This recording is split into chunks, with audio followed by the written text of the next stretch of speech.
नमस्कार दोस्तों, आज है 2 नवंबर और फ्रेंड्स स्पेशल करंट अफेयर्स के अंदर आपका स्वागत है।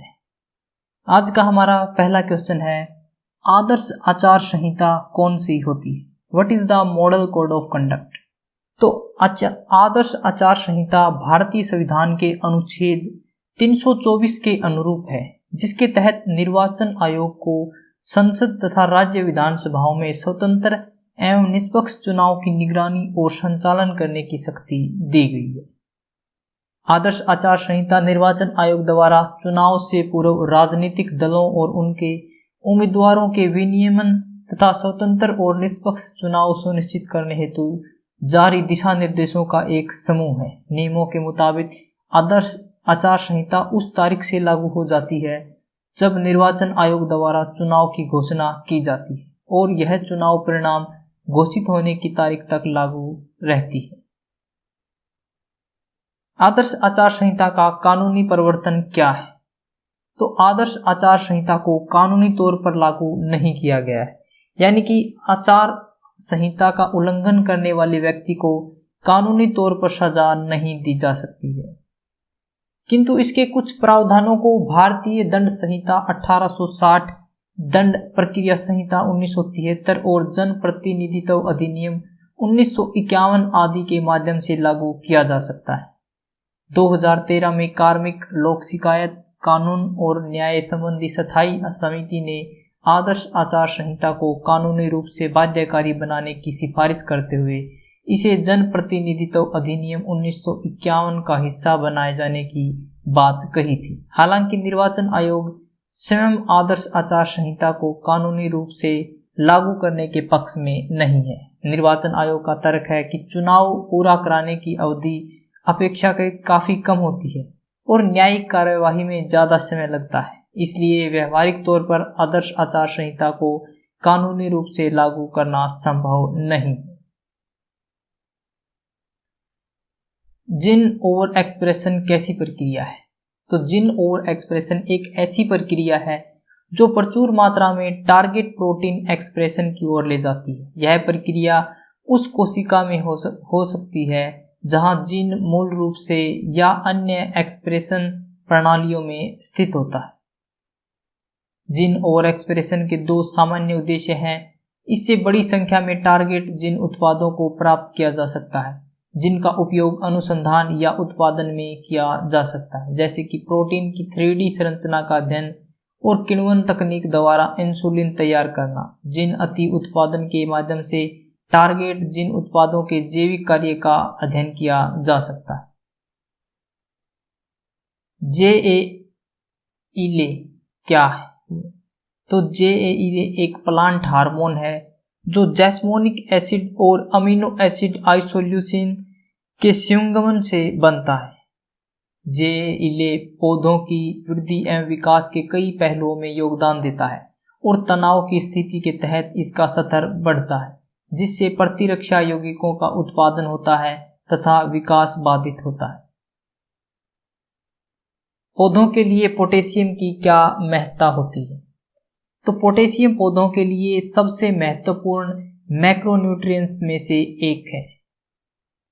पौधों को अन्य तत्वों के अलावा पोटेशियम आयन की एक उच्च एवं अपेक्षाकृत स्थिर संकेंद्रण की आवश्यकता होती है, जो श्वसन एवं प्रकाश संश्लेषण में शामिल कई एंजाइमों को सक्रिय करता है। पोटेशियम ऊर्जा उत्पादन और कोशिका विस्तार जैसी महत्वपूर्ण सेलुलर प्रक्रियाओं में भी शामिल होता है।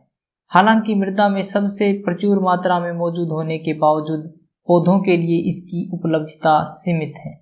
ऐसा इसलिए है क्योंकि मृदा में अधिकांश पोटेशियम लगभग 98% बाह्य रूपों में मौजूद है और मृदा विलयन में इसका निस्तारण पादप जड़ों द्वारा इसके अधिग्रहण की दर से काफी धीमा है।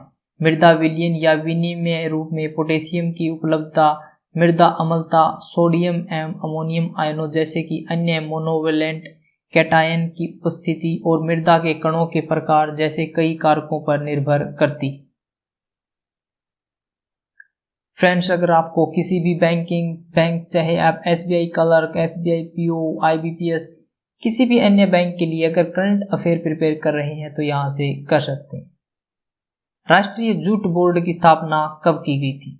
तो राष्ट्रीय जूट बोर्ड अधिनियम 2008 के तहत स्थापित इस बोर्ड की अध्यक्षता भारत सरकार के कपड़ा मंत्रालय के सचिव द्वारा की जाती है।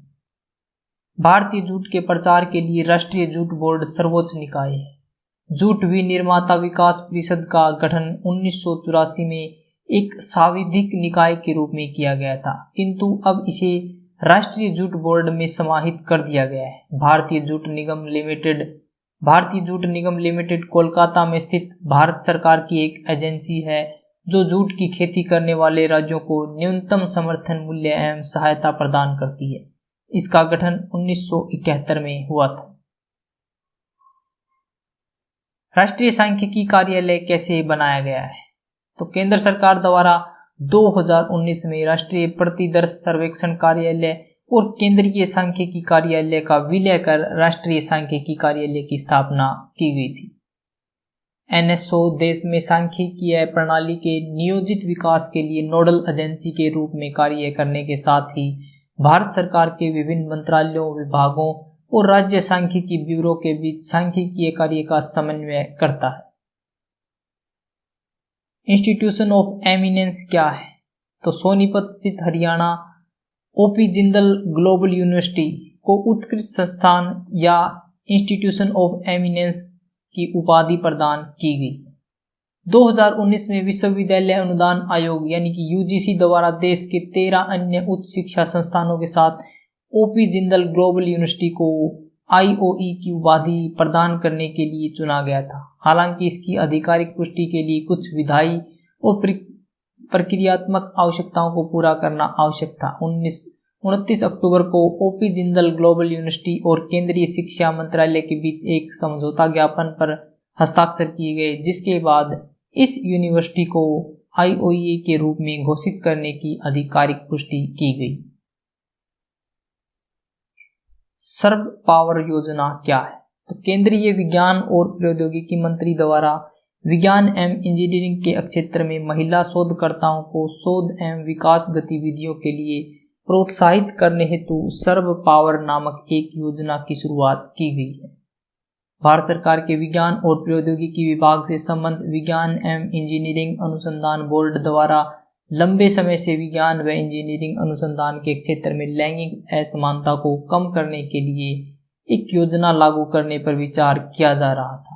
इस योजना के 2 घटक होंगे: सर्व पावर फेलोशिप या छात्रवृत्ति, सर्व पावर शोध अनुदान। तहजीब सिखा दी मुझे एक छोटे से मकान ने, दरवाजे पर लिखा था थोड़ा झुककर चली। अक्सर हमें कहा जाता है कि हमें कभी झुकना नहीं चाहिए किसी के साथ, लेकिन हमें कभी अकड़कर भी नहीं चलना चाहिए, क्योंकि फ्रेंड्स, अगर आप कुछ भी करते हो, अगर आपका स्वभाव विनम्र रहता है तो उस चीज का आपको बहुत ज्यादा बेनिफिट मिलता है। अगर आप हमेशा तनाव कह सकते हैं कि रहते हो, हमेशा खींचे खींचे रहते हो, तो फ्रेंड्स आपके लिए उससे काफ़ी कठिनाइयाँ खड़ी हो जाती। अगर आपको आज की वीडियो अच्छी लगी तो इसे लाइक करें, शेयर करें और हमारे चैनल को सब्सक्राइब करें ताकि आपको नोटिफिकेशन मिलता रहे। अगर आपको इसकी PDF चाहिए तो आप हमारे टेलीग्राम ग्रुप से डाउनलोड कर सकते हैं, जिसका लिंक हमने डिस्क्रिप्शन बॉक्स में दिया हुआ है। आज के लिए इतना ही फ्रेंड्स। Thanks for watching.